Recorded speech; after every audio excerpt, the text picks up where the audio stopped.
बिस्मिल्लाहिर्रहमानिर्रहीम। हज़रत अब्दुल्लाह इब्न मसूद रज़ी अल्लाह ताला अन्हु का शाह फरमाते हैं कि ग़ज़वा हुनैन के मौके पर नबी पाक सल्लल्लाहु अलैहि वसल्लम ने मुसलमानों में माल गनीमत तक़सीम फरमाया तो कुछ लोगों को तालीफ़ क़ल्ब के लिए आप सल्लल्लाहु अलैहि वसल्लम ने ज़्यादा अता फरमाया।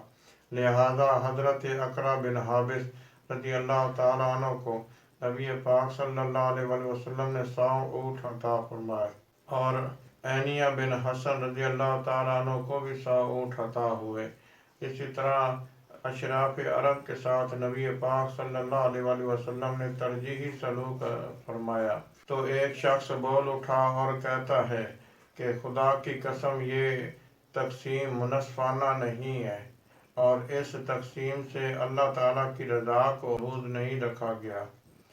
तो हज़रत अब्दुल्ला इब्न मसूद रज़ी अल्लाह ताला अन्हु पर शाह फरमाते हैं कि मैंने दिल में कहा कि मैं ये बात नबी पाक सल्लल्लाहु अलैहि वसल्लम को ज़रूर बताऊंगा।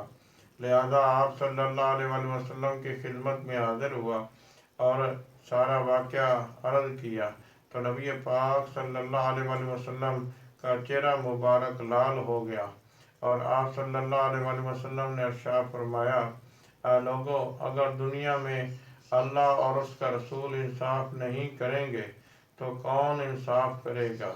फिर आप सल्लल्लाहु अलैहि वसल्लम ने फरमाया, अल्लाह ताला रहम करे हज़रत मूसा अलैहिस्सलातु व तस्लीम पर।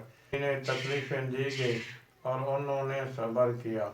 और एक रिवायत में आता है कि नबी पाक सल्लल्लाहु अलैहि वसल्लम ने इरशाद फरमाया, ऐ लोगों, क्या तुम इस बात से राज़ी नहीं हो कि लोग दुनिया का माल घर में लेकर जाएं और तुम अल्लाह और उसका रसूल सल्लल्लाहु अलैहि वसल्लम घर में लेकर जाओ। दुआ है कि अल्लाह तबारक व तआला हमें नबी पाक सल्लल्लाहु अलैहि वसल्लम की खातिर सब कुछ लुटाने की तौफीक नसीब फरमाया। आमीन।